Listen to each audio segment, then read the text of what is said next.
A paz do Senhor Jesus seja com todos. Um bom dia aos amados irmãos e irmãs, aqueles que nos visitam também, talvez pela primeira vez nesta rede social, neste momento de culto, de celebração da primeira Igreja Batista do Engenho do Meio. É muito bom estar com vocês e celebrar ao Senhor junto com vocês.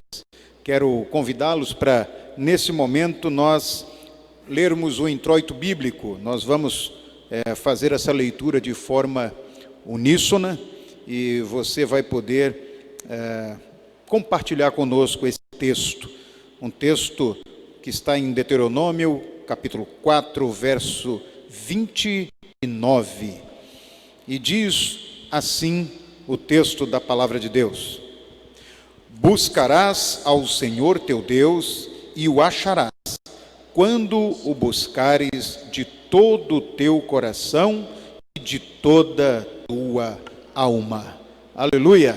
Vamos celebrar ao Senhor cantando o hino congregacional do nosso inário para o culto cristão, número 364, Mais de Cristo.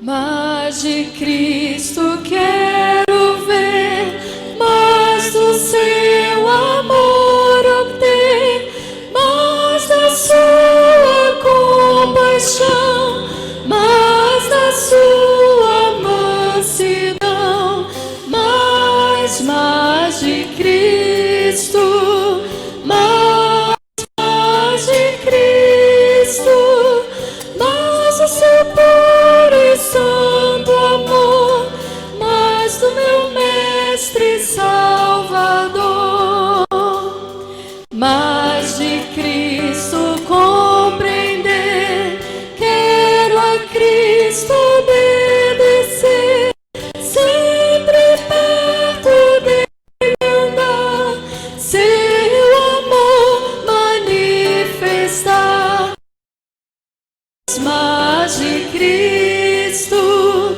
mais de Cristo, mais o seu puro e santo amor, mais do meu Mestre Salvador,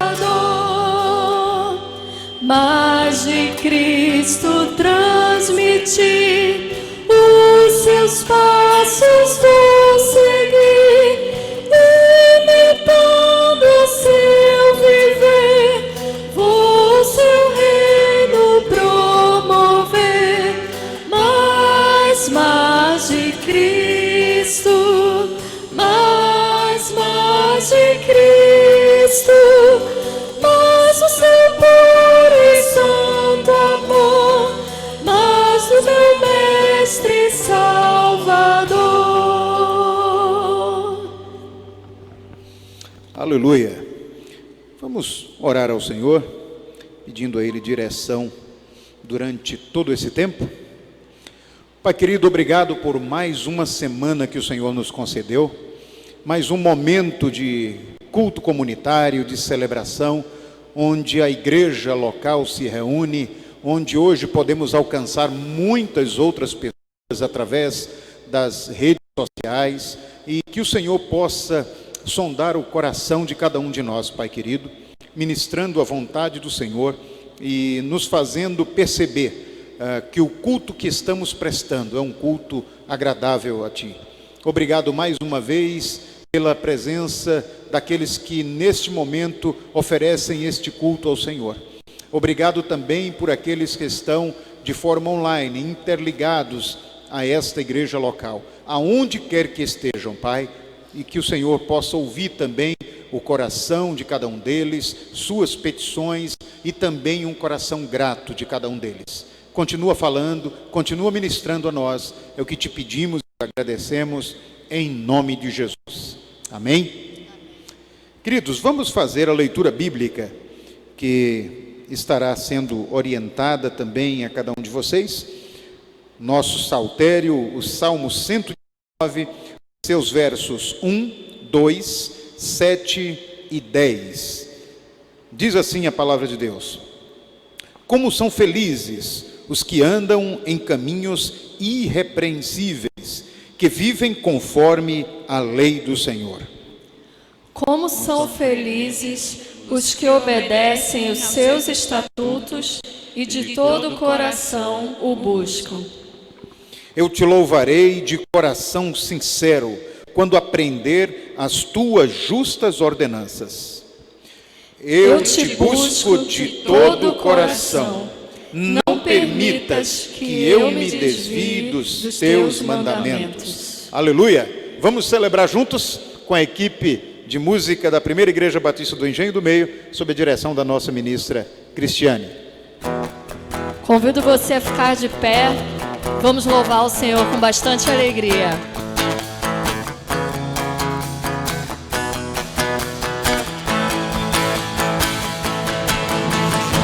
Eu te busco, te procuro, ó Deus. Em silêncio tu estás. Eu te busco, toda hora espero em ti. Revela-te a mim. Conhecer-te eu quero mais. Te quero ouvir tua voz, Senhor, te quero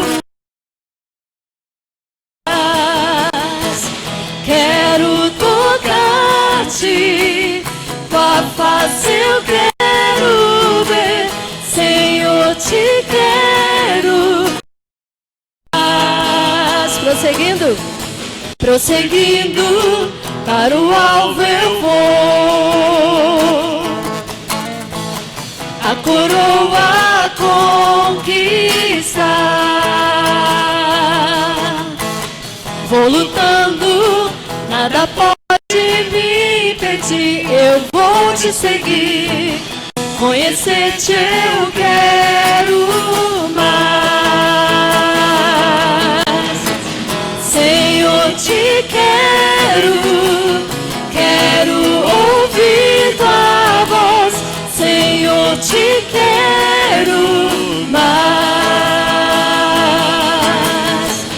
Quero tocar-te, tua face eu quero ver, Senhor, te quero mais. Senhor, te quero. Senhor, te quero ouvir tua voz, Senhor, te quero mais. Quero tocar-te, tua face eu quero ver, Senhor, te quero mais.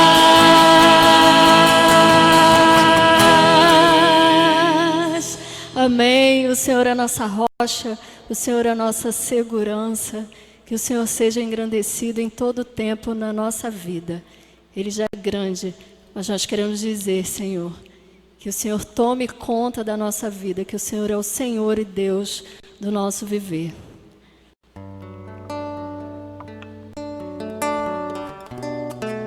Cante essa música como uma oração de louvor ao Senhor. Fale isso para Ele. Seja engrandecido, ó Deus da minha vida. Tu és o Deus da minha salvação. És a minha rocha, a minha segurança. Meus lábios sempre te exaltarão. Seja engrandecido. Seja engrandecido, ó Deus da minha vida. Tu és o Deus da minha salvação. És a minha rocha, a minha segurança. Meus lábios sempre te exaltarão. Aleluia,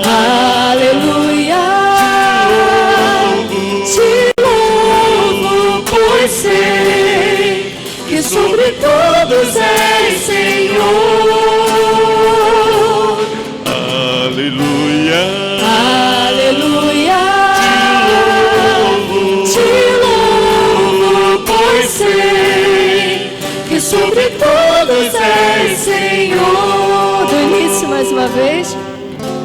Seja engrandecido, ó Deus da minha vida, Tu és o Deus da minha salvação.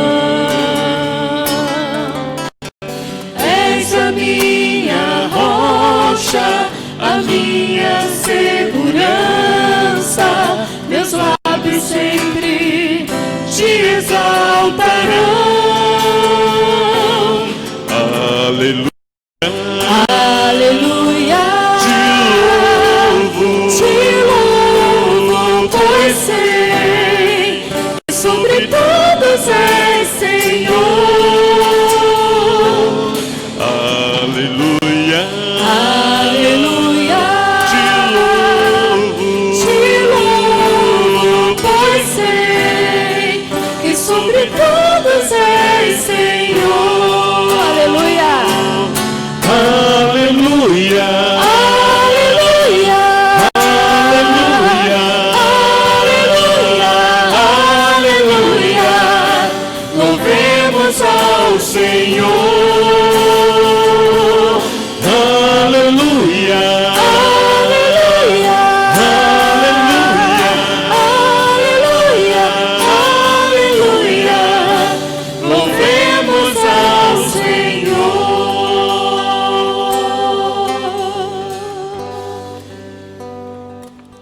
Que lindo, que bênção estarmos na presença do Senhor. Tão bom quando nós entramos na presença do nosso Deus, nos aconchegamos nos seus braços e podemos ter o nosso momento com Ele. Tão bom quando a gente canta isso, Senhor. Tu és um Deus tão majestoso.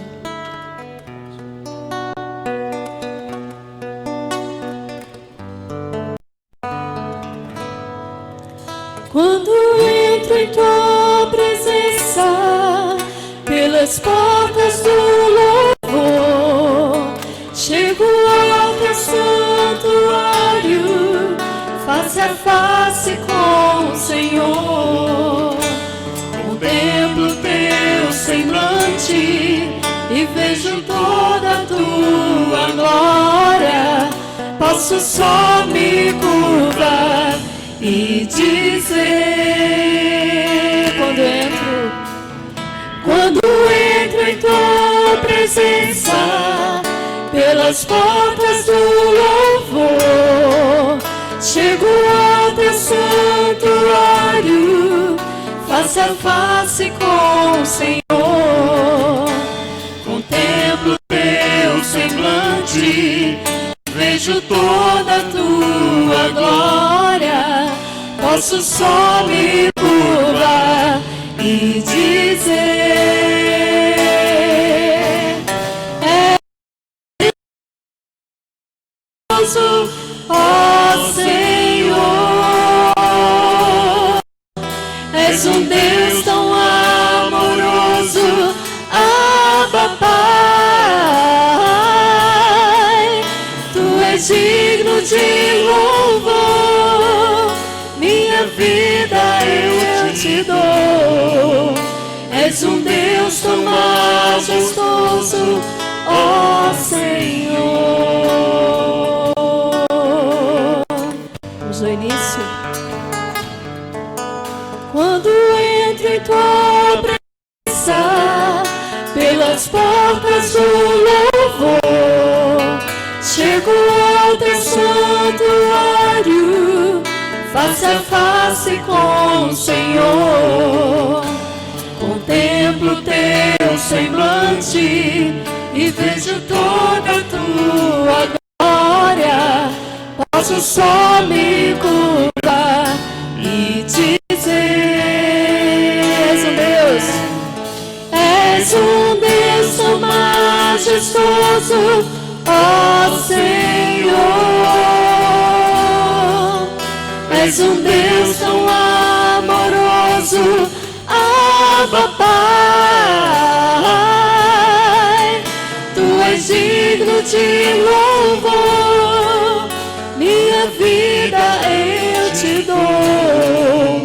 És um Deus tão majestoso, ó Senhor. És um Deus tão majestoso, ó Senhor.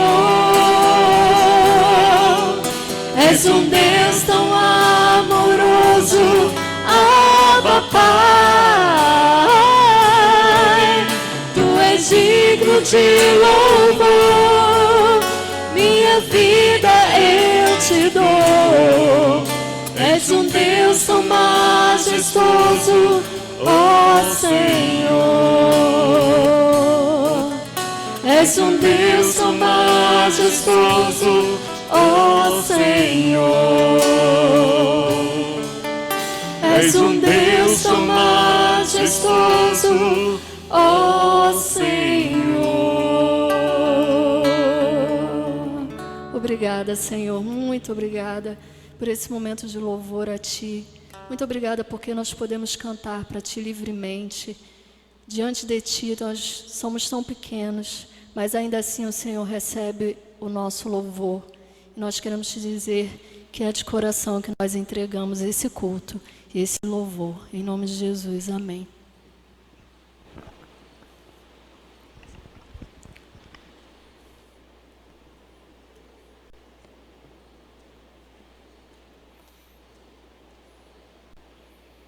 Aleluia. Muito bom poder louvar. Vocês não sabem como é gostoso a gente estar celebrando, ainda que com um número pequeno, não é? Muito resumido, mas de forma presencial. É um sonho nós podermos voltar o mais rápido possível. Temos orado como igreja sobre isso. É precioso esse momento. Mas eu sei que o Senhor também tem suprido de forma sobrenatural o coração do seu povo, não é? Então eu quero louvar ao Senhor por esse momento de toda forma. Queridos,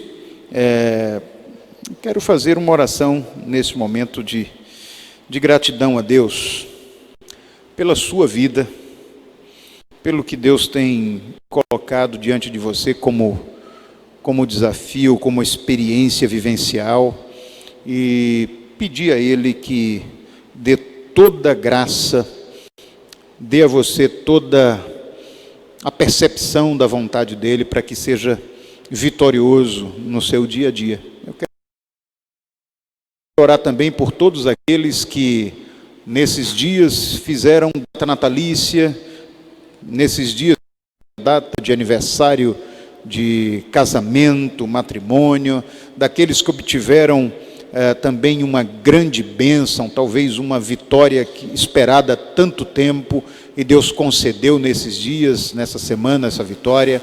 Eu soube de pessoas que depois de quase 2 anos fora do mercado de trabalho, essa semana Deus abriu porta de trabalho, e isso é algo maravilhoso, não é? Você poder se sentir mais uma vez produtivo, de forma digna, poder sustentar sua família, é algo, honrar seus compromissos, é algo especial. Quero também agradecer a Deus por todos aqueles que têm se recuperado. Nós temos ouvido muitos casos de pessoas que têm se recuperado rapidamente desse Covid-19, do coronavírus, e tem conseguido superar essa dificuldade de enfermidade de uma forma tranquila. Louvo ao Senhor por isso. Não estamos mais como no início, vendo tanta fatalidade. Deus tem nos dado essa alegria, né, de ver pessoas se recuperando de uma forma maravilhosa. Isso não quer dizer que nós venhamos a relaxar nos nossos cuidados básicos. Precisamos tomar alguns cuidados básicos. Então, a equipe de música está aqui. Quando estiver somente tocando, vão estar com suas máscaras, higienização. Estamos fazendo tudo da melhor forma possível, tá certo? É um compromisso nosso também com a saúde. Mas queremos agradecer a Deus, porque estamos vivenciando um momento mais tranquilo com relação a essa pandemia. Então, eu quero orar com você agora. Vamos fazer isso juntos, uma oração. Pai querido, obrigado mais uma vez. Obrigado pela vida de cada um dos teus filhos e filhas aqui. Obrigado porque alguns estão nesse momento, Pai, ainda que chorosos pelas lutas que estão enfrentando, mas tem um coração grato ao Senhor, porque o Senhor tem sustentado em meio à tribulação. Eu quero agradecer ao Senhor pela vida da primeira igreja batista do Engenho do Meio, a sua existência nesse bairro há mais de 67 anos. Obrigado, Pai querido, e que esta igreja possa ser a cada dia um farol nesse bairro. Que pessoas possam conhecer esta igreja como uma igreja que manifesta características de famílias que buscam, que inspiram outras a viver como Cristo viveu. Obrigado, Pai querido, pelo privilégio que temos de poder, ainda que de forma online, mas estar celebrando ao Senhor e alcançando tantas pessoas ao redor do mundo, Pai. Obrigado também, Pai querido, por aqueles que tiveram a alegria de celebrar mais um ano de vida, ou mais um ano do seu relacionamento, do seu casamento. Quantas pessoas estão celebrando esta semana? Obrigado, Pai querido, por esse momento tão especial. Obrigado também, Pai, por aqueles que alcançaram uma vitória há tanto tempo esperada. O Senhor é muito bom. O Senhor deu condição para que eles pudessem suportar e esperar até esse momento. O Senhor os abençoa. Obrigado por aqueles que estão ainda esperando uma resposta do Senhor. Obrigado também, Pai querido, porque temos uma que tem buscado adorar o Senhor através dos seus ministérios, através dos dons e talentos que o Senhor deu a cada um, Senhor, e estamos tentando a cada dia fazer isso com um coração grato. Seja fruto de lábios que confessam o teu nome e que são gratos pelo teu cuidado. Obrigado por cada preletor, cada pastor, cada seminarista que tem colocado o seu coração diante de ti, assumindo o púlpito dessa igreja e ministrando para todos que podem ouvir, Pai. Abençoa a vida deles. Senhor, te agradeço também pelas grandes vitórias que o Senhor tem dado ao nosso país e outros países ao redor do mundo, com relação a essa pandemia que estamos enfrentando, Pai. Obrigado, Senhor, e continua trazendo cura, trazendo libertação, trazendo solução através das vacinas. Dá condições, Pai, a cada pesquisador, a cada médico, para poder fazer com excelência essa vacina, para que todos possam estar livres desse mal. Mas ainda assim, entendemos que o Senhor tem cuidado de nós. Tem misericórdia também, Pai, daquelas famílias que ainda estão chorosas, ainda estão com o coração doído, por terem perdido talvez um ente querido diante de toda essa situação. O Senhor tem cuidado de nós e por isso estamos aqui celebrando o teu nome, glorificando o teu nome. É o que te pedimos, mas também te agradecemos em nome de Jesus. Amém? Aleluia. Queridos, eu quero trazer algumas informações que são importantes para nós aqui, nesse momento de comunicações da igreja. Uma delas é convidar você, se você ainda não se inscreveu nas redes sociais, no YouTube, por exemplo, se você ainda não nos segue no Instagram, faça isso, tá bom? Cada uma das redes sociais, nosso YouTube, Instagram, ao próprio site, visite o site da igreja, tá certo? É um grande prazer para nós estar podendo compartilhar com você o que Deus tem colocado no nosso coração. Quero agradecer sinceramente a você por isso e sei que Deus tem honrado todas as vezes que você acessa as redes sociais. Uma outra coisa que eu quero lembrar a você é que temos uma nova ferramenta já no seu segundo episódio, que é o Interagir Podcast. E estamos com uma série de reflexões, de opiniões. O podcast é uma rede de opiniões, não é? Um momento, um canal de opiniões. Estamos tratando sobre vida nas redes sociais, tá certo? Então, você pode entrar lá no Spotify, é nosso canal, Primeira Igreja Batista do Engenho do Meio, e você vai ver lá o Interagir Podcast já no seu 2º episódio, tá bom? Já estamos preparando o 3º episódio. Estamos caminhando com uma periodicidade de aproximadamente 15 dias entre cada podcast. Então aproveite esse momento. Conversamos nessa segunda-feira com o nosso colega, irmão e pastor Délvio, ali da Primeira Igreja Batista do Recife, psicólogo também, e nós compartilhamos um pouco a respeito dos limites da expressão, da liberdade de expressão nas redes sociais. E foi muito bom, um tempo precioso, com a mediação do nosso irmão Jameson, que está à frente ali do Interagir Podcast. Então, participe, tá certo? Uma outra coisa é o Conversa de Mulher. Próximo Conversa de Mulher vai ser diferente, a gente não vai ter uma de compartilhar o coração, tá certo? Então, todas as mulheres, dia 6 de agosto agora, vocês vão poder encontrar às 20 horas, tá certo? Um canal aberto para o Conversa de Mulher. Algo também do coração de Deus para cada uma de vocês mulheres, tá certo? Então apareça. Se você quer informações, tanto sobre o podcast da igreja, como o Conversa de Mulher, ou qualquer outra informação, você vai ver aí o número do WhatsApp da igreja, você passa uma mensagem para a gente dizendo, olha, como eu faço para acessar essa mídia? E a gente vai te responder, tá bom? Da mesma forma, nesse número também, você pode ter todas as informações de como ajudar na ação social da igreja, tá certo? Nas cestas básicas, também ao casal Leandro e Carla, que fazem um trabalho ali com moradores de rua e pessoas em situação de rua. Então, as cestas básicas e também a ajuda o Leandro e a Carla, você pode fazer através do WhatsApp, você vai ter todas as informações. Passa lá uma mensagem para a gente, tá bom?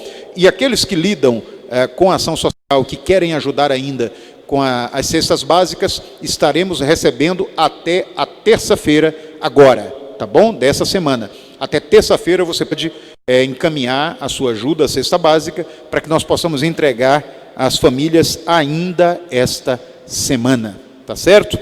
Queridos, uma última coisa, vocês sabem que nós temos um casal missionário que a igreja ajuda e são, na verdade, um dos pastores, né, da igreja também, um pastor emérito da igreja, o irmão e pastor Santos Selegati e a sua esposa Célia Selegati.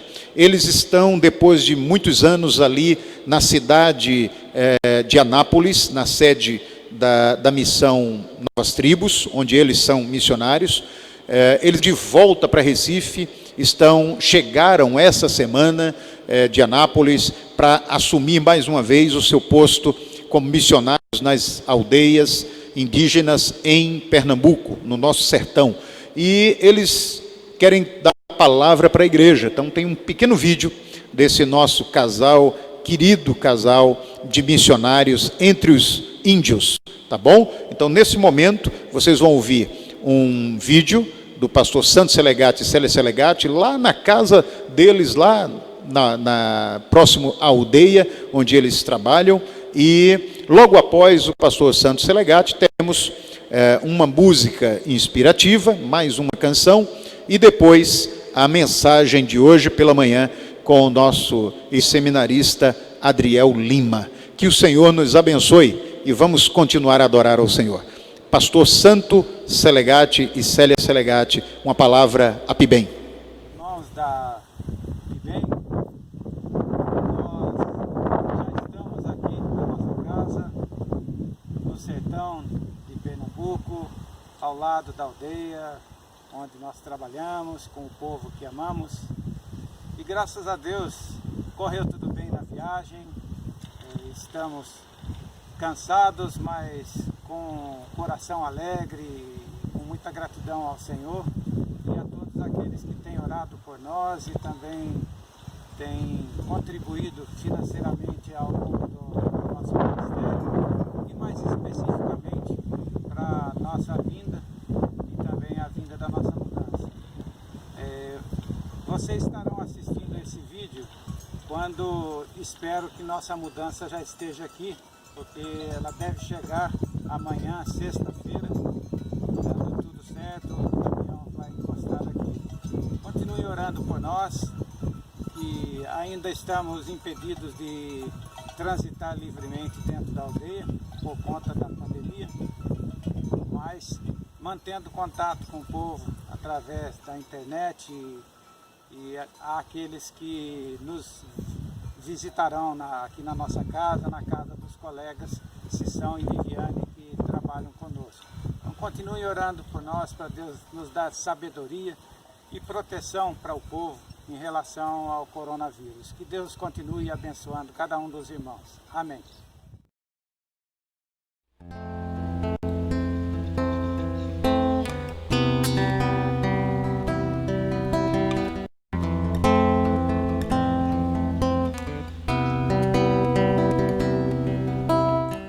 Segura estou nos braços daquele que nunca me deixou.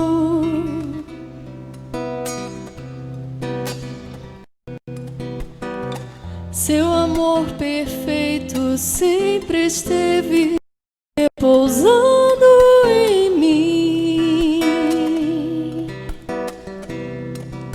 E se eu passar pelo vale, acharei conforto em teu amor, pois eu sei que és aquele que me guarda, me guarda.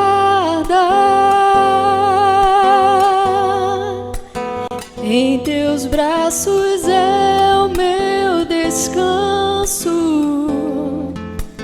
em teus braços é o meu descanso, em teus braços é o meu descanso, em teus braços é o meu descanso. Segura estou nos braços daquele que nunca me deixou.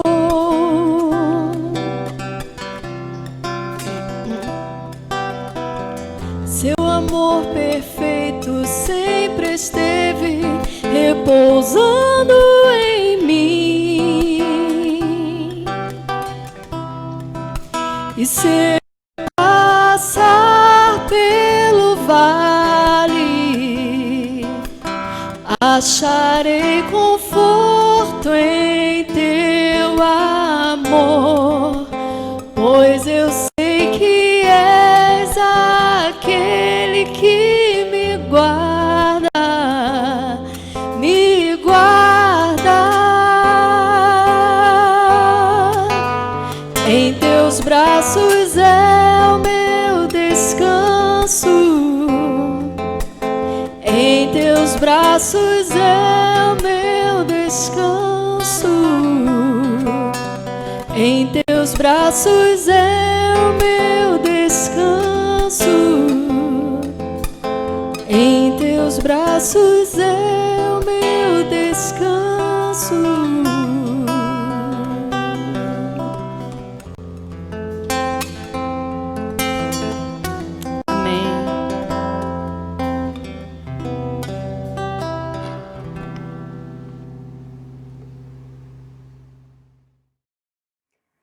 Glórias a Deus por esses louvores tão maravilhosos que nos fazem celebrar, nos fazem regozijar no Senhor e também nos preparam para esse momento de reflexão da palavra de Deus. Eu quero dizer que não pude estar aí hoje com vocês, celebrando no templo, já se preparando para o nosso retorno.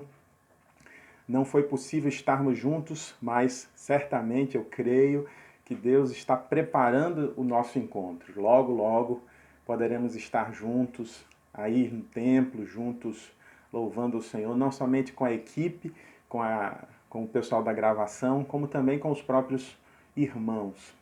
Queridos e queridas, hoje nós vamos dar sequência ao estudo das cartas do apóstolo João, do livro que é chamado Apocalipse, o livro da Revelação. E hoje me coube tratar da carta à igreja em Filadélfia. E eu quero já convidar você a abrir a sua Bíblia no livro do Apocalipse de João, no capítulo de número 3, a partir do verso 7. A partir do verso 7. Então eu vou ler aqui a minha Bíblia, está na Nova Almeida Atualizada, que diz assim: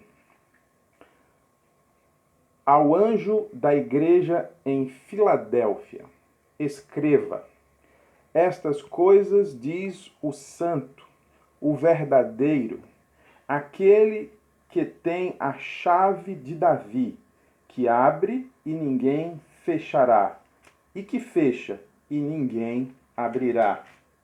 Conheço as obras que você realiza. Eis que tenho posto diante de você uma porta aberta, a qual ninguém pode fechar. Sei que você tem pouca força, mas guardou a minha palavra e não negou o meu nome. Eis o que eu farei com alguns dos que são da sinagoga de Satanás, desses que se declaram judeus e não são, mas mentem. Eis que farei com que venham até você, prostrem-se aos seus pés e reconheçam que eu amo você. Você guardou a palavra da minha perseverança, por isso também eu o guardarei da hora da provação, que há de vir sobre o mundo inteiro, para pôr à prova os que habitam sobre a terra. Venho sem demora, conserve o que você tem, para que ninguém tome a sua coroa. Ao vencedor, farei com que seja uma coluna no santuário do meu Deus, e dali jamais sairá. Gravarei sobre ele o nome do meu Deus, o nome da cidade do meu Deus, a nova Jerusalém, que desce do céu, vinda da parte do meu Deus, e o meu novo nome. Quem tem ouvidos, ouça o que o Espírito diz às igrejas. Amém? Estamos diante de uma carta especial a uma igreja também especial. Eu fiquei, coincidentemente, com a carta, dessas 7 cartas que estaremos estudando, tive a oportunidade de ministrar aqui sobre a carta à igreja em Esmirna e agora a carta à igreja em Filadélfia. E se você notar, estas foram as 2 únicas igrejas que não sofreram repreensão do Senhor Jesus. As únicas 2 igrejas que podemos chamar assim de igrejas irrepreensíveis. E eu estou aqui tendo, digamos que, a leveza para tratar dessas igrejas, até porque quando nós temos que tratar de assuntos que dizem respeito à repreensão, é sempre mais delicado, é sempre uma tarefa mais difícil, não é? E hoje eu estou tratando de uma igreja que, pelo contrário, ela foi elogiada e ela teve muitas promessas de Jesus. E isso é maravilhoso e nós vamos meditar e vamos estudar sobre essas promessas. Mas antes, eu quero pensar com você já sobre o nome desta cidade que a igreja estava localizada, a cidade de Filadélfia. Como nós também já estudamos, essas são cidades localizadas na Ásia Menor, na província da Ásia Menor, que hoje é a Turquia. Portanto, todas essas cidades, muitas delas já não têm mais o nome original. Como, por exemplo, Filadélfia já não tem mais o nome original. O nome desta cidade hoje é em turco, é uma cidade turca que tem o nome de El-Shehir. E, ao contrário, por exemplo, de Esmirna, que prevalece, né, continua com o nome de Esmirna, ou Esmir. em turco. Mas, olhando para a história dessa cidade, a cidade de Filadélfia, nós vamos encontrar a data lá por volta, perto dos anos 200 a.C., a data da fundação dessa cidade. E é interessante que essa cidade ela é fundada por um grego de nome Eumenes II, e que dá o nome àquela cidade em homenagem ao seu irmão, que futuramente viria a ser seu sucessor. O irmão de Eumenes II era o Átalo II Filadelfo. E o nome Filadelfo ou Filadélfia vem do grego amor fraterno, o amor entre irmãos. E esse nome ele tem muito a ver com as pessoas daquela cidade e, sobretudo, com a igreja que se estabeleceu naquela cidade, os primeiros cristãos que ali habitaram. Então veja que, embora com o passar dos anos, esse lugar ele mudou de nome muitas vezes. Isso, quando nós olhamos a história, é muito comum, principalmente porque as cidades dominadas elas ganham nome de acordo com o interesse dos dominadores, dos invasores, por assim dizer. E a cidade de Filadélfia ela mudou por vezes o seu nome. Quando, por exemplo, o Império Romano dominou aquela região, aquela cidade passou a se chamar Neo-Cesareia, principalmente porque ela foi reconstruída por Tibério, o imperador da época, por conta de um grande terremoto que abalou aquela cidade nos anos de 17 depois de Cristo. Mas não somente essa oportunidade ela mudou de nome, ela mudou para Flávia, em homenagem à esposa do Vespasiano, também imperador da época. Mas o fato é que Filadélfia ela ficou marcada na história daquela cidade. Portanto, as pessoas se identificavam muito mais com o nome Filadélfia do que qualquer um outro nome, por conta exatamente das características que aquele nome emanavam para o conjunto de pessoas que habitavam naquele lugar. Ou seja, uma cidade de amor,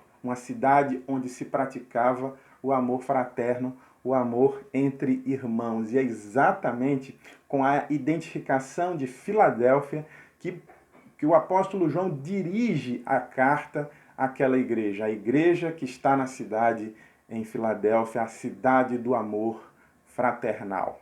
E nós vamos agora à carta, né? E como nós fizemos na carta em Esmirna, nós vamos fazer também na carta a Filadélfia, que é identificar primeiramente aquele que está escrevendo a carta. Quem está escrevendo? Qual é o remetente, a identificação desse remetente? Assim como Jesus faz em todas as cartas, ele se identifica primeiro quando escreve a igreja. E nas suas características de apresentação, elas comunicam alguma relação com as pessoas daquela igreja ou com a própria igreja, valores que estão presentes naquela comunidade. E com Filadélfia não foi diferente. Veja comigo que quando Jesus se apresenta como remetente da carta, ele se apresenta com 3 características que nós vamos estudar agora: o santo, o verdadeiro e aquele que tem a chave de Davi. Então vamos analisar essas 3 características do remetente, que é o próprio Senhor Jesus. Então, primeiro, Jesus se apresenta como o santo, não como um santo, mas como o santo, aquele que é santo. E aquele que é santo não cede a qualquer outra forma de ser que não seja ser semelhante a Deus. Isso é algo muito importante de nós observarmos, porque Jesus está dizendo aqui de forma clara que ele é o santo, porque ele não aceitou qualquer outro rótulo que não fosse o rótulo de Filho de Deus, porque ele é o Cristo de Deus, ele é o ungido de Deus. E ele já se apresenta dessa forma para chamar a atenção daquela igreja que tinha também essas características. Uma igreja que buscava a santidade, que buscava não se identificar com o mundo, mas se identificar com Deus. Não se identificar com valores mundanos, mas se identificar com valores eternos que estão relacionados ao Criador. E isso me faz lembrar aqui a visão que teve Isaías do templo, quando ele relata que viu o Senhor num alto e sublime trono, como está relatado no livro do profeta, no capítulo 6, e ele diz que as vestes as suas vestes, as vestes do Senhor, elas ocupavam todo o templo, e que serafins chamavam Santo, Santo, Santo é o Senhor dos exércitos, toda a terra está cheia da sua glória. Veja essa expressão dos anjos em relação ao Senhor. Aquele que é, aquele que era, aquele que sempre será, aquele que é santo, aquele que é totalmente diferente do mundo. E isso é muito importante que a gente atente, porque quando a gente olha para esse santo, nós nos constrangemos como se constrangeu Isaías, porque ele se viu pecador, ele se viu um homem de lábios impuros, habitando no meio de um povo também de impuros lábios. Mas na sua própria visão, ele percebe que um anjo retira uma tenaz do altar e toca na sua boca, e nesse momento a sua iniquidade ela é removida. E é exatamente essa visão de Isaías que a gente pode trazer para o contexto da igreja em Filadélfia, de uma igreja que se aproxima do santo, que se aproxima daquele que é santo. E quando nós nos aproximamos daquele que é santo, santo, santo, nós somos restaurados, regenerados, a nossa iniquidade ela é removida. E nós passamos a ter com esse que é santo uma comunhão. Nós passamos a nos parecer cada dia mais com ele. E é exatamente essa característica que eu posso encontrar aqui na igreja em Filadélfia. Uma igreja que se esforçava para ser cada vez mais parecida com Deus. Cada vez mais revelar valores eternos do reino. E que buscava, sim, se parecer cada vez mais com o Pai e cada vez menos com o mundo. Mas Jesus continua dizendo, aquele que é o verdadeiro, segunda característica do remetente, o verdadeiro. E o que Jesus estava dizendo quando afirmou ser o verdadeiro? Veja que Jesus não está dizendo eu sou a verdade. Embora nós saibamos que Jesus é a verdade, ele mesmo disse isso, como está registrado no Evangelho de João, eu sou o caminho, eu sou a verdade, eu sou a vida. Mas Jesus aqui não está dizendo que era a verdade, Jesus estava dizendo que era o verdadeiro. E quando Jesus diz que é o verdadeiro, ele fala do testemunho, ele fala daquilo que ele de fato foi para as pessoas e continua sendo para nós. Alguém cujo ser não existe engano, alguém que nós podemos testemunhar da sua verdade, daquilo que ele disse e daquilo que ele fez. E existe toda a sintonia entre aquilo que Jesus disse e aquilo que Jesus fez. Porque eu quero dizer uma coisa, a gente pode até dizer o que é, mas não adianta só dizer o que é, a gente precisa ser. E Jesus não só disse que era verdade, ele foi verdadeiro em tudo que fez, em todas as suas obras, em todas as suas palavras, na maneira como ele lidou e se relacionou com as pessoas. Jesus foi verdadeiro. E aqui eu quero exatamente destacar isso. Eu não posso apenas dizer o que sou, eu preciso ser.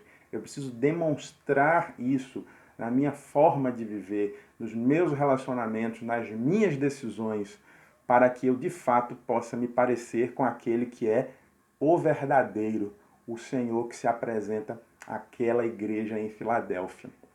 E a gente vai encontrar essas características refletidas nessa igreja.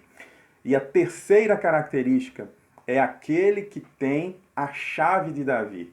Ora, Jesus é o santo, Jesus é o verdadeiro, Jesus é aquele que tem a chave de Davi. E aqui eu quero relembrar com você, porque essa expressão, aquele que tem a chave de Davi, remete ao Velho Testamento, quando nós vamos encontrar Deus usando o profeta Natã para falar ao rei Davi.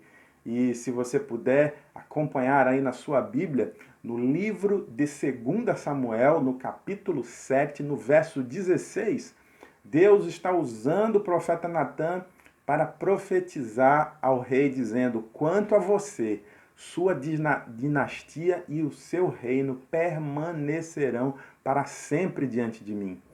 O seu trono será estabelecido para sempre.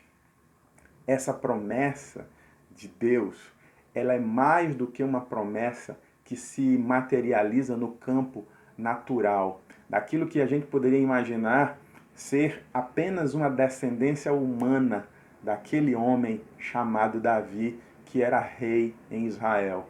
Muito mais do que isso, nós encontraríamos Deus ali dizendo que daquela confiança que Davi teve em Deus, daquela expressão de humildade que Davi teve diante de Deus, de reconhecer o senhorio de Deus, daquela relação, Deus suscitaria uma descendência para resgatar toda a humanidade. E foi assim que aconteceu. Jesus Cristo nasce da descendência de Davi, como está relatado no primeiro capítulo do Evangelho de Mateus. Então, Jesus descende, Jesus vem de Davi. Então, Jesus está cumprindo essa promessa de Deus de fazer um reino eterno, mas um reino de reconciliação, um reino de paz, que certamente não dependeria somente das forças humanas, mas dependeria tão somente da ação de Deus ao enviar o seu Filho para restaurar tudo aquilo que se havia perdido, tudo aquilo que havia sido corrompido pelo pecado humano. Portanto, aquele que tem a chave de Davi, Deus está dizendo que em Jesus, essa chave que tem a ver com um símbolo, não é, de fazer sentido, de abrir o entendimento, de abrir ou de fazer o esclarecimento das coisas.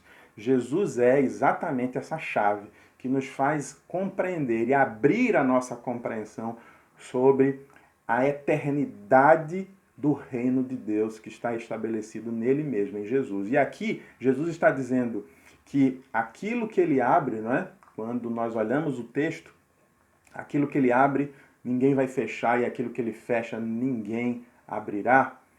Jesus está chamando a atenção daquela igreja, chamando a nossa atenção hoje, de que ele era exclusivo. Ele era exclusivo. Imagine aqui comigo, você, e aqui é muito comum nós, na nossa casa, termos a chave que abre a nossa casa e a gente fazer cópia dessa chave. Então eu tenho, por exemplo, num apartamento onde eu moro aqui em Recife, eu tenho a chave, mas a minha esposa também tem a chave, a minha filha tem uma chave, e qualquer um de nós três pode acessar o apartamento e abrir a porta e entrar, e pode também fechar a porta, de modo que qualquer um de nós três podemos ter esse acesso. Mas imagine que se somente um de nós tivéssemos uma chave, e que se essa chave fosse propriedade apenas de um de nós. Significaria dizer que somente um de nós teria condição de abrir a porta do apartamento para que todos pudessem sair ou pessoas pudessem entrar. E é exatamente isso que Jesus está dizendo aqui. A chave pertence única e exclusivamente a Ele. E como Ele é o proprietário exclusivo dessa chave, somente Ele abre, somente Ele fecha. E quando Ele abre, ninguém pode fechar. E quando Ele fecha, ninguém pode abrir, porque a chave está na mão dEle. Ele é Senhor exclusivo, único. É exatamente isso que Jesus está comunicando aqui. Que Ele é o único Senhor, aquele que tem a única chave, a chave que abre e a chave que fecha.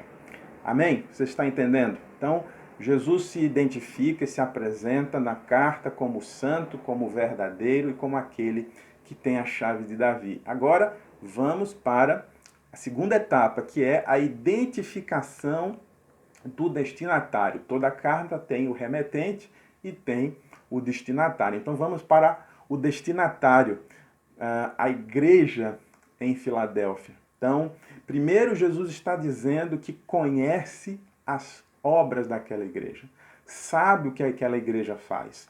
Aqui não se trata de uma carta escrita a alguém que não se conhece. Muito pelo contrário, Jesus está escrevendo a pessoas que ele conhece muito bem. Então, Jesus vai tratar ali assuntos próprios que ele conhece em profundidade sobre aquela comunidade. Então, esse é um primeiro destaque que eu quero fazer. E depois, Jesus vai tratar dessa porta que ele abriu. Então, que porta é essa? E a gente pode fazer aqui algumas considerações acerca dessa porta que Jesus trata ao escrever essa carta. Filadélfia era uma cidade que ficava ao sul da Ásia Menor, e como essa cidade ficava ao sul, ela servia de porta de entrada para uma região muito próspera, que era a chamada região da Lídia. E muitas pessoas afluíam para aquela cidade para entrar na região da Lídia pelo sul. Então, a Filadélfia era um lugar de passagem para muita gente. E talvez seja exatamente essa a intenção de Jesus ao dizer que aquela igreja ela tinha uma oportunidade, estava falando de uma grande oportunidade que aquela igreja possuía para revelar o amor de Deus a todas essas pessoas que por ali passavam. Então essa porta, Jesus diz que foi ele que abriu, e tem, claro, todo um significado por trás disso, para que de fato aquela igreja pudesse revelar o seu amor a todos, não somente a todos os habitantes daquela cidade, como também a todos que passavam viajando por aquela cidade. Mas ele diz assim, que sabe da pequena força que aquela igreja possui, ou seja, aquela igreja não era uma igreja forte, mas de que força Jesus estava tratando ali? Jesus estava tratando de uma força política. De fato, a igreja em Filadélfia ela não tinha uma expressão política. A igreja em Filadélfia ela não estava associada com os poderes dos governos ou dos governantes da sua época. A igreja em Filadélfia não estava associada a Roma. Como eu já mencionei em outras mensagens, a igreja ela era periférica à estrutura de poder político. A igreja ela só passa a ocupar os salões do império no século IV. E até lá a igreja vai sofrer muitas perseguições. Então, essa pequena força que Jesus se refere é exatamente a expressão política da igreja, daquela igreja naquela cidade. Mas, apesar dessa pequena força política, Jesus destaca um aspecto que eu acho muito interessante, que é o aspecto da igreja que resiste. A igreja que resiste aos ataques, a igreja que resiste à perseguição, a igreja que resiste à tentação imposta pelo governo, pelo sistema, por aquele que está no poder. Essa igreja, ela resistiu. Por isso que Jesus trata dela como uma igreja de resistência quando diz que ela manifesta a fidelidade guardando a palavra e preservando o nome de Cristo, sendo fiel a Jesus Cristo. Ora, certamente nós sabemos o quanto a pressão social e a pressão de um sistema, ele pode ser danoso, pode ser nocivo a uma igreja, na medida em que essa igreja começa a ceder a sofismas, a vãs filosofias, a histórias que querem, por exemplo, questionar a natureza de Cristo, que querem questionar o poder de Cristo. E nós hoje, até hoje, nós convivemos com isso. nós temos aí muitas teses que questionam a existência de Jesus, que questionam a sua ressurreição, que questionam até mesmo a sua humanidade. Mas essa igreja de Filadélfia nos dá um exemplo de que, não estando no poder político, essa é uma igreja que resistiu. Ela não precisou ser a igreja do Estado, ela não precisou ser a igreja dos salões do palácio, ela só precisou ser uma igreja fiel a Jesus Cristo, ela só precisou ser uma igreja fiel às Escrituras, que obedecia aquilo que estava escrito. Ela só precisou disso para resistir a toda provação, a toda perseguição, a toda tentação. E quando eu estava pensando nessa mensagem, meditando nessa mensagem, meditando sobre essas palavras de Jesus acerca dessa igreja, eu me lembrei de um filme que assisti quando adolescente. Talvez aqui os mais jovens não conheçam, mas o filme foi protagonizado pelo Sylvester Stallone. O nome do filme é Rocky, o Lutador. O primeiro filme de uma sequência de filmes que fez do Sylvester Stallone muito conhecido no mundo do cinema. E naquele filme, o Rocky Balboa, que era um pugilista amador, ele vai e assume um desafio diante de um pugilista profissional. E ele vai para uma luta contra Apollo. E Apollo surra o Rocky Balboa durante toda a luta, bate bastante nele. Mas o Rocky resiste bravamente. E no final, quando o Apollo já está cansado, o Rocky encontra forças para golpear o seu adversário e vencer a luta. E quando eu me lembrei dessa menção de Jesus à igreja de Filadélfia, uma igreja que resiste, eu lembrei desse filme porque nós precisamos ser este lutador que resiste à tentação, que resiste ao ataque, que resiste aos golpes duros do inimigo, aos golpes duros daqueles que querem nos ver no chão, que querem nos ver destruídos. Nós precisamos resistir bravamente, porque certamente a nossa vitória ela não está condicionada a esses ataques humanos. Nossa vitória ela vem do Senhor, do Deus Criador, que nos elegeu para, nesse tempo, em qualquer outro tempo, anunciar as boas novas de salvação que procedem dele. Por isso que, olhando para esse texto, eu vejo o quanto nós precisamos nos parecer com a igreja em Filadélfia, uma igreja que resiste, uma igreja que não abre mão da palavra e que é fiel ao Senhor Jesus Cristo. Amém? Portanto, essas foram as características identificadas por Jesus daquela igreja em Filadélfia. Agora, nós vamos para uma terceira etapa da mensagem. Porque agora Jesus vai tratar de promessas, vai fazer promessas a essa igreja. Jesus não repreende a igreja em nada, como eu falei. Essa é uma igreja irrepreensível. E ela só tem a receber de Jesus elogios e promessas. E nós vamos analisar 7 promessas que Jesus fez a essa igreja. As 7 promessas estão aí presentes nessa carta que nós lemos. Então vamos para a primeira promessa. Na primeira promessa, Jesus fala da coroa. Jesus usa a expressão guarda o que tens para que ninguém tome a tua coroa. Olha, isso é muito importante porque Jesus está aqui dizendo... Aliás, desculpem, meus irmãos, eu acabei pulando aqui, né? Troquei as promessas. A primeira não é essa promessa, não. A primeira promessa fala dos perseguidores, porque Jesus fala que existe ali uma sinagoga de Satanás, tal como existia lá em Esmirna, também mencionado, sobre esses perseguidores da igreja. O que Jesus vai fazer com esses perseguidores da igreja? Qual é a promessa de Jesus quanto a esses que perseguem a igreja? A esses que se dizem judeus e não são. Porque, como você deve saber, os judeus se espalharam por todo o mundo depois que Jerusalém foi destruída no ano 70. E nós já estávamos depois do ano 70 aqui. E judeus e cristãos haviam se espalhados pelo mundo inteiro.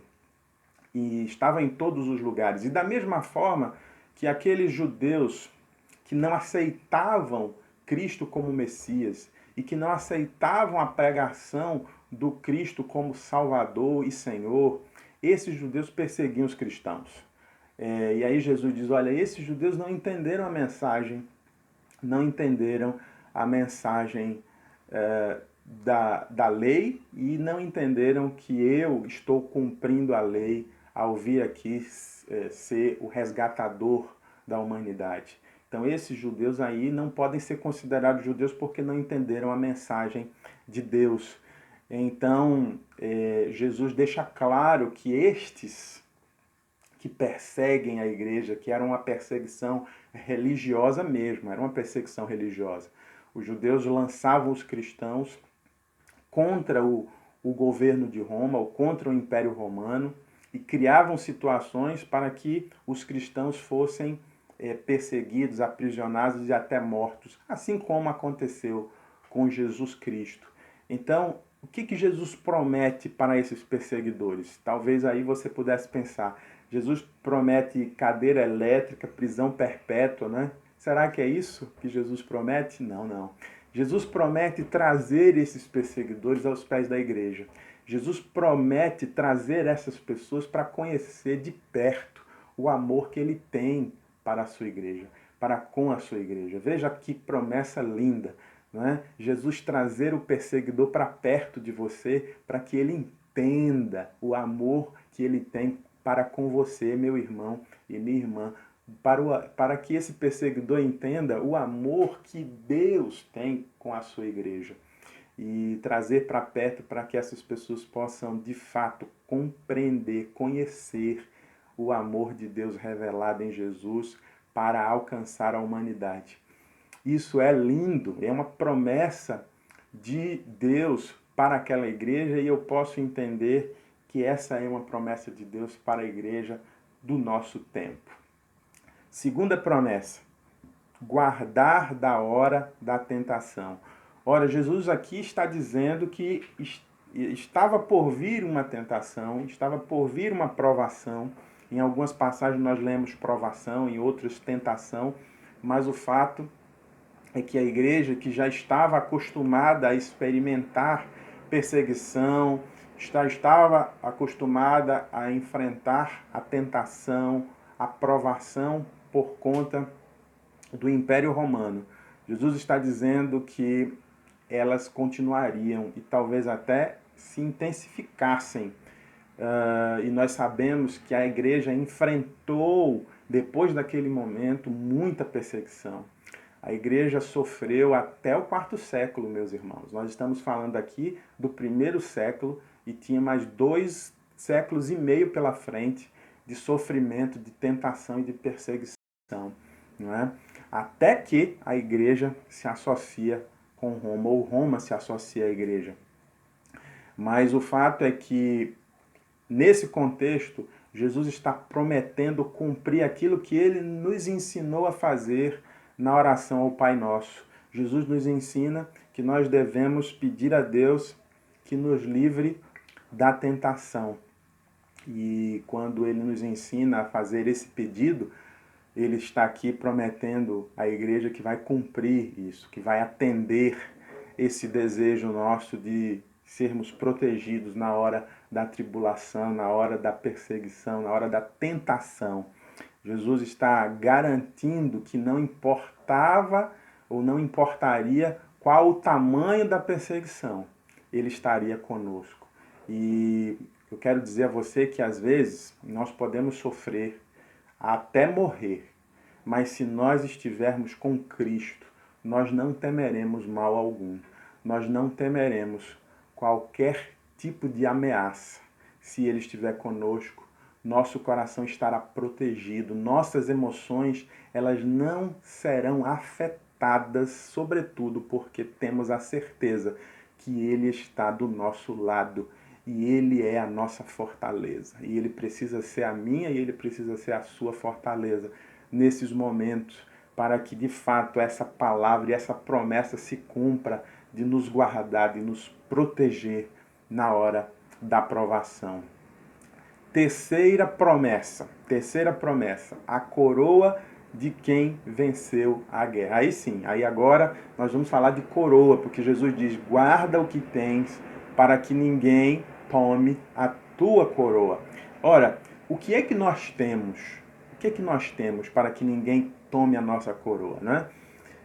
A coroa aqui, meu irmão e minha irmã, fala muito bem, e aqueles que ouviram a carta, que leram a carta, ou seja, os primeiros destinatários dessa carta, aquela igreja, ela sabia muito bem do que João estava tratando quando escreveu, inspirado por Jesus, essa passagem, essas palavras, porque aqui a coroa ela reflete a vitória de alguém que foi à guerra. Os imperadores, quando venciam uma guerra, eles voltavam para a sua pátria e eles eram festejados, e eles eram coroados com aquela coroa de flores, ou aquela coroa de louros, que depois se transformaria numa coroa de ouro, mas de início era uma coroa de louros, que até hoje, inclusive, os atletas olímpicos, quando vencem uma competição, eles recebem aquela coroa.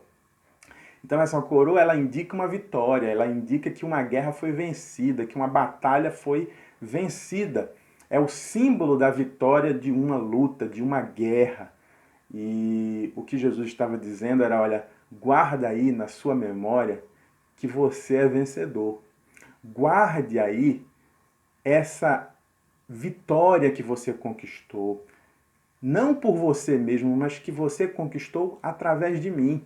Porque a vitória, ela foi conquistada para nós através de Jesus. Jesus venceu para nos dar essa vitória, não é? E quando nós cremos, essa vitória, ela é nossa também.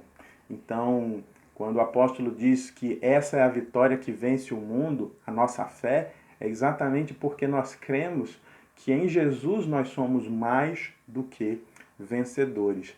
Então, essa vitória que nós conquistamos na pessoa de Jesus nos garante uma coroa, para que ninguém tome a tua coroa, ou seja, para que ninguém possa dizer que você não é vencedor. Você é vencedor, meu irmão, você é vencedora, minha irmã, porque foi Cristo quem te fez assim, vencedor e vencedora. Cristo venceu a morte, Cristo venceu o egoísmo humano, Cristo venceu toda forma de perversidade. Tudo aquilo que pode nos afligir nesses dias, nós podemos olhar para Cristo e dizer, sim, é possível ser vencedor. É possível não sucumbir diante de tanta tragédia e diante de tanta perseguição, porque Ele venceu e eu posso vencer também. Amém? Então, essa foi a terceira promessa. Ele venceu por nós e essa coroa, ela está garantida. Quarta promessa que Jesus faz àquela igreja: ser coluna inabalável no santuário.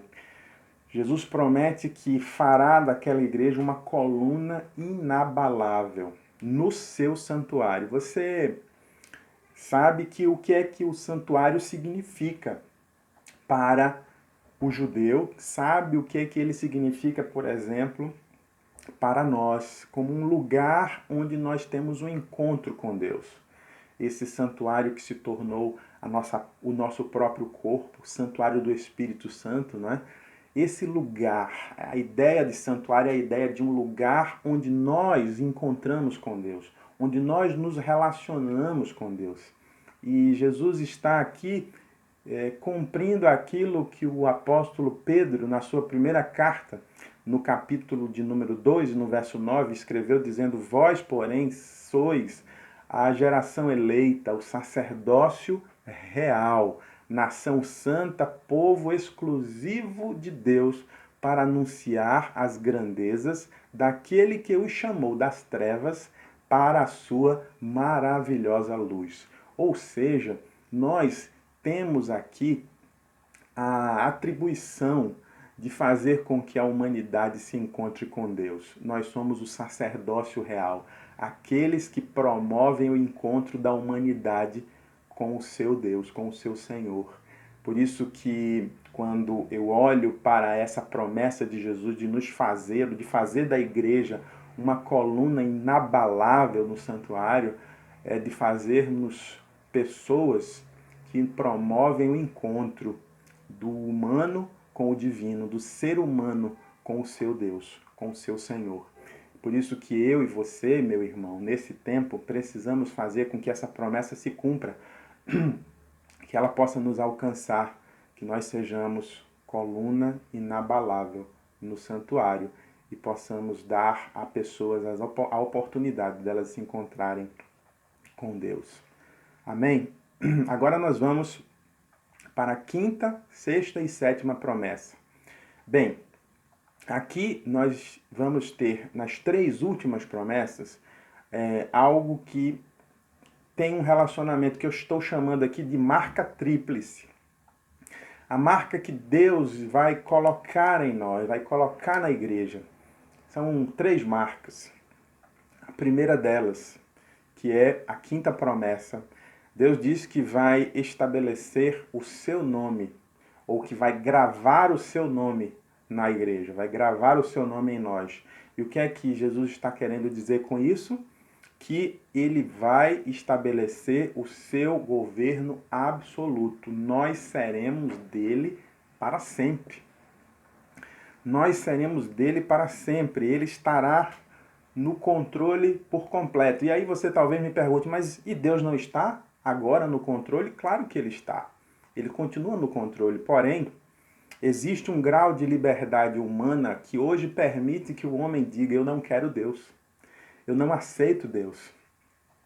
Mas haverá um tempo em que ele será Senhor absoluto, em que nós vamos trocar a nossa liberdade sem Deus pela liberdade com Deus.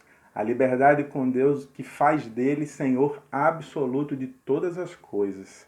E aí sim, nós teremos o seu reino absoluto estabelecido. Amém? Então essa é uma quinta promessa da qual ele diz que vai gravar, vai nos marcar o seu governo absoluto. A sexta promessa, que tem a ver também com a marca, que é a marca da nova cidadania. Essa nova Jerusalém. E aqui eu quero chamar a sua atenção, porque quando alguém fala sobre cidadania, ele quer dizer, ou ela quer dizer que é um lugar que nós temos pertencimento, ou que nós nos sentimos pertencentes. Quando alguém recebe, por exemplo, o título de cidadão de uma cidade, mesmo sem ter nascido naquela cidade, é porque aquela pessoa tem relações de afeto e de pertencimento com aquele lugar. E por isso que ele recebe esse título de cidadão ou de cidadã, não é? Então, quando Jesus está dizendo que Deus vai nos estabelecer numa nova cidade, Deus está prometendo aqui uma nova cidadania, um novo lugar, com uma nova característica de habitação, de moradia, de existência, a nova Jerusalém, esse novo lugar com o qual nós vamos ter uma relação de pertencimento, de se sentir naquele lugar muito bem, e nos sentir, de fato, pertencendo a ele, a nova Jerusalém prometida por Deus. Amém? E vamos agora para a última promessa. A última promessa que fala do novo fundamento organizador da vida. O que é isso, Adriel? O que é isso? Jesus fala que aquela igreja, ela teria gravado o seu novo nome, ou seja, o novo nome de Jesus. Jesus, no hebraico, significa Yeshua. Yeshua significa Jeová salva. E quando nós olhamos para esse texto, nós vamos ver que essa igreja, depois que ela for glorificada, depois que nós superarmos todas essas tragédias do mundo, que nós estivermos na nova cidade, nós teremos Jesus não mais como Salvador, porque nós já estaremos salvos. Jesus já não será mais necessário nos salvar, porque Ele já nos salvou.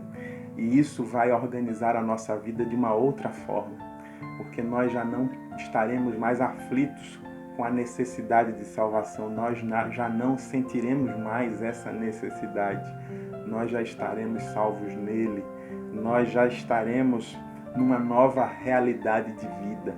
E é exatamente isso que Jesus está chamando a nossa atenção, a atenção da igreja, porque elas já não vão mais ter que se preocupar com a salvação, porque ela já estará salva, ela já estará vivendo num novo tempo, naquele tempo em que não haverá mais dor, não haverá mais sofrimento, como o próprio livro de Apocalipse diz que Ele mesmo, o Senhor Jesus, enxugará do nosso olho toda a lágrima, e será sem dúvida um novo tempo e uma nova maneira de viver e de organizar a vida. Amém? Que eu e você possamos nos inspirar nessas promessas, que nós como igreja nesse tempo possamos desfrutar dessas promessas e dessas certezas que estão aqui sendo garantidas na palavra, que eu e você não possamos esquecer de nenhuma delas, porque quem prometeu é fiel para cumprir. Vamos orar? Querido Deus, eu te louvo e bendigo o teu nome, pelo teu cuidado, pela salvação em Jesus Cristo, pelas promessas que o Senhor nos fez, porque ao olhar a experiência da igreja em Filadélfia, nós podemos nos alegrar com a fidelidade da igreja, nos alegrar com o amor que essa igreja tem ao nome de Jesus, nos alegrar pela forma que ela resistiu à tentação, que ela resistiu à pressão do mundo e que ela tem sido fiel e que ela continua sendo digna de receber todas as promessas, de fazer cumprir todas as promessas na sua vida.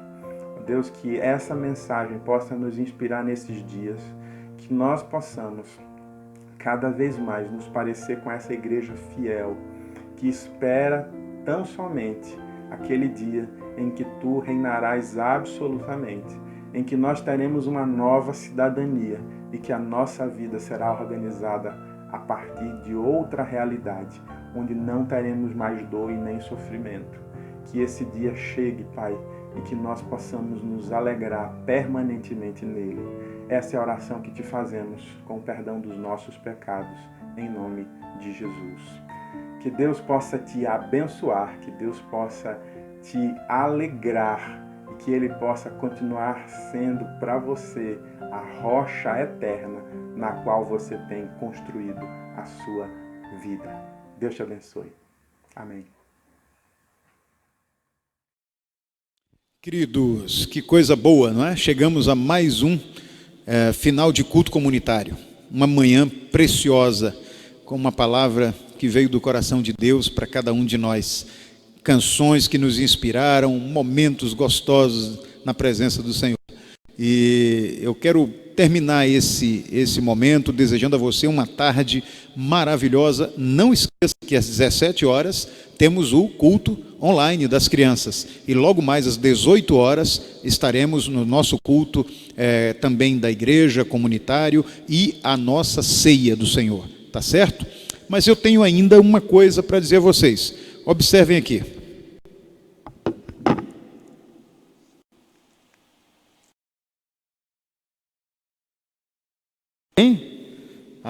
Vocês estão vendo aí a nossa máscara, é uma máscara personalizada, e nós começamos a usar no domingo passado, toda a equipe de trabalho está com a nossa máscara, tá certo? Isso também fica bacana, né?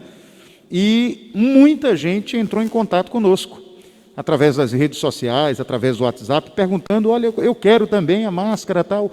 Então a gente vai fazer o seguinte, se você quer também a sua máscara personalizada com a marca da sua igreja, tá certo? Você vai entrar em contato conosco através do WhatsApp também, vai aparecer para você o número do WhatsApp e dizer, quero máscara, quero tantas máscaras, que aí a gente vai registrar o teu nome, a gente já sabe quem é, vamos ver a quantidade para fazermos um novo pedido, tá certo? Então, em média, é uma média de... vai ter a sua máscara também, tá certo? Vou ter todas as informações do valor, é um valor de mercado, tá certo? A gente conseguiu fazer essa máscara, então a máscara vai estar custando R$10, tá bom? E você comprando a máscara personalizada da sua igreja, você vai também estar ajudando o Ministério de Patrimônio da igreja, tá certo? Para ajudar a manter a estrutura da igreja, tudo aquilo que o patrimônio precisa desenvolver. Então você vai estar sendo abençoado e vai estar abençoando também, tá certo? Que Deus nos abençoe. E a todos vocês, uma tarde debaixo da graça do Senhor Jesus. Amém? Pais, filhos.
meu coração. Meu Deus e meu Pai, eis o desejo, ouvir tua voz.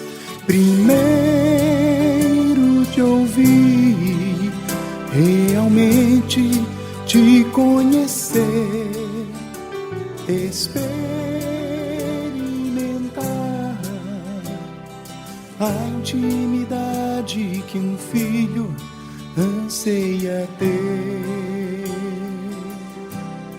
Me curvo diante de ti, soberano Deus e Pai.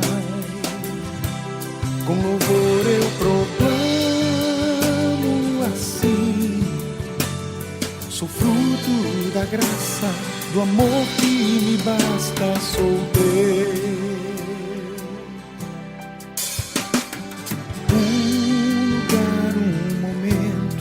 Apenas um som em meu coração.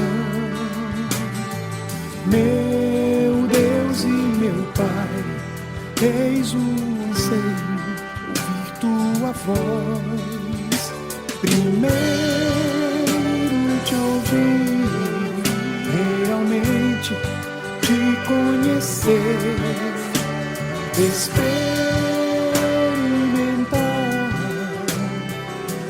intimidade que um filho anseia ter. Me curvo diante de ti, soberano Deus e Pai.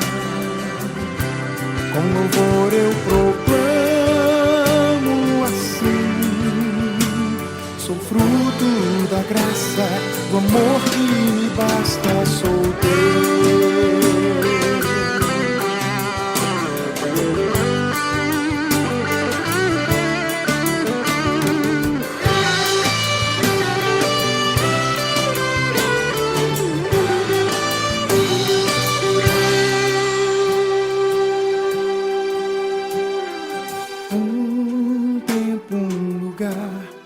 Belo momento, nova canção, som que vem do céu, trovão ou silêncio, adoração.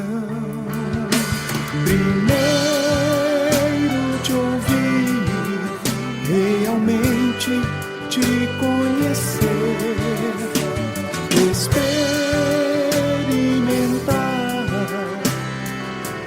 intimidade que um filho anseia ter.